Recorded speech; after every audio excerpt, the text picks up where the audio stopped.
I'm happy to say that The Flash was able to follow up its previous episode with another very strong one. So far, the only quote unquote weak episode, or at least if we're talking in relative terms, has been episode number 2, the one with Multiplex.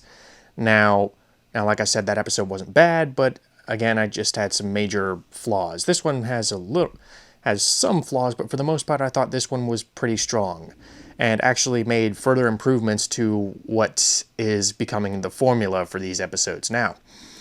The plot of this is, Felicity comes to town and Barry is forced to, really come to terms with the fact, or Barry and Detective West are really forced to come to terms with the fact that Iris is dating Eddie Thawne.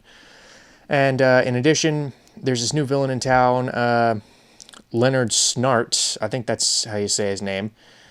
And he is, of course, based on the popular comic book, or not popular comic book character, maybe popular in some circles, but he's based on the comic book character Captain Cold.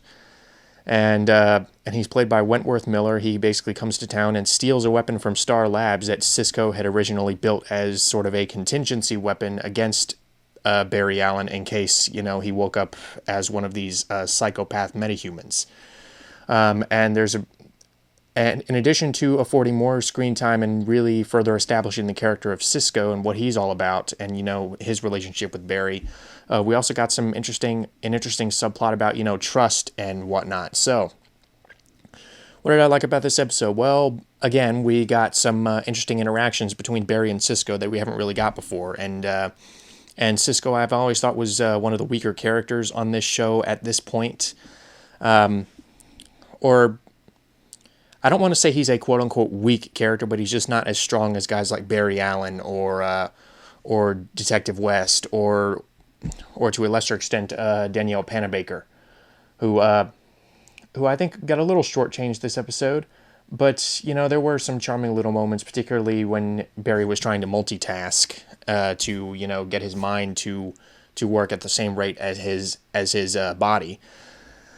So that provided some cute little moments, but in addition, I liked how there was this real rift driven in between Barry and Cisco this episode, and yeah, for a supposed friendship that I actually felt was a little rushed, I thought they really got time to slow down this episode and really come to terms. Not just with this mistake that Cisco made, but in addition, the concept of trust and what kind of life this life chasing down criminals. So yeah, that was I thought that was handled pretty well, and in addition, for once, I'm actually somewhat interested in what Iris is doing, if only for the interactions that she has with her dad and with Eddie Thawne. Now, some people might be a little confused because if I remember correctly, Eddie Thawne was the guy who was supposed to become Reverse Flash, but this show apparently has it as Tom Cavanaugh, maybe, I don't know. That's still shrouded in mystery. So it's not like they're playing all their cards on the table at once with that particular plot line. They're revealing a little bit at a time. Not so much this episode, which I liked. I think it would have felt a little cluttered if they had included that. But yeah, I liked how we really got some advancement in the relationship between Joe and Eddie, and how they tied that in with Eddie's newly discovered relationship with Iris, and how Joe might see that. So that was actually surprisingly poignant for a plotline that I thought I would not give a crap about. I was actually fairly interested, or at least relatively interested compared to how I've been completely disinterested up to this point. Don't really know if that's saying much, but I digress. And in addition, the acting is still pretty good. Is still pretty solid on all fronts, really. Because Grant Gustin is still great as Barry Allen. He's particularly good here. Once he's continuing to gain this kind of self-doubt And especially after he couldn't save this one guy, sometimes he just couldn't be fast enough. And the fact that they were able to incorporate the concept of him not being fast enough with the concept of Captain Cold, once again, I thought that was a really nice way that they tied things together. I thought this episode really tied a lot of these plot lines together really nicely and was able to tie a lot of stuff in. That's really the thesis I would give if I had to describe this episode. The plot lines were tied together very nicely. And yeah, like I said, the other performances like Danielle Panabaker and Tom Cavanaugh and Jesse L. Martin, Candace Patton, the guy who plays Eddie, I think Rick Cosnell or something like that, Coswell. I'm sorry, I'm gonna look this up afterwards, I swear. But all those guys are great. I'm also going to learn the guy's name who plays Cisco. But he was very good, better than he has been, and more fleshed out than he has been in all the episodes up to this point. His character actually is starting to get some dimension this time around, rather than just be the funny guy who comes up with the nicknames. I actually thought there was a more some welcome dimension added to his character, to where I don't necessarily have to refer to him as the quote unquote weak character. Now it's only Iris. Not that I dislike Iris, or at least, yeah, it's not that I dislike Iris. It's just that I think she's a little bland and not really as interesting as a lot of the other characters. It seems like she is just kind of in the peripheral of a lot of the complicated plot lines and plot twists and whatnot. She is kept out of a lot of loops, and I think that's why I don't really find her as interesting as all the other characters. But maybe they'll find a way to. But like I said, they haven't made me dislike her. I mean, there are characters on Arrow who I dislike. I still really like Arrow, but characters like Laurel and Thea I really dislike. So the Flash is doing a better job of, or at least thus far in the 4th episode, of making me tolerate this particular character.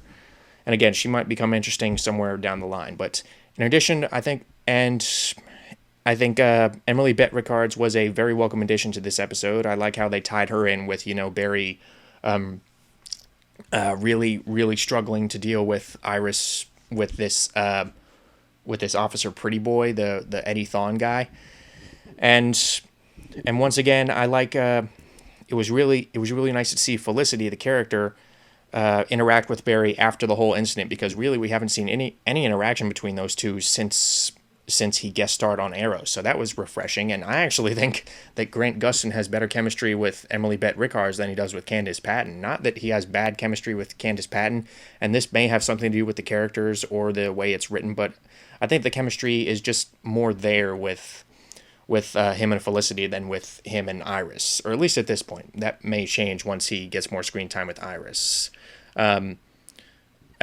Up to this point, they've really sold me on the whole brother and sister dynamic between him and Iris, and at this point, I think it would be a little weird to suddenly incorporate them into a love story, not like him and Felicity, who really seem like kindred spirits. So yeah, I thought their relationship was very charming, very, very relatable in the sense that they're both kind of stumbling over their sentences, but not in an annoying way. What I would classify as how you do this wrong, or not, I shouldn't say that wrong, but one relationship like this that I didn't particularly care for was, the Amazing Spider-Man 2 with Peter and Gwen. I thought that was really pushing it too far. I thought that was way too in your face, they were really trying to be too cute, and I think they just went too far with it. This one reels it back just enough to where, okay, you have your sillier, klutzier moments, but in addition, you know when to get serious. So yeah, I really like how they balanced that out. And in addition, the villain was surprisingly strong in this episode. Wentworth Miller. So I hope that's how you say his name. Wentworth Miller. I don't mean to make fun of the guy or anything, but the only thing I have ever seen him in, I did not watch Prison Break, although from what I hear, it's very good. I did not watch Prison Break. The only thing I've ever seen this guy in is Dinotopia. And he was good there, but I never really pegged him as a bad guy in that series.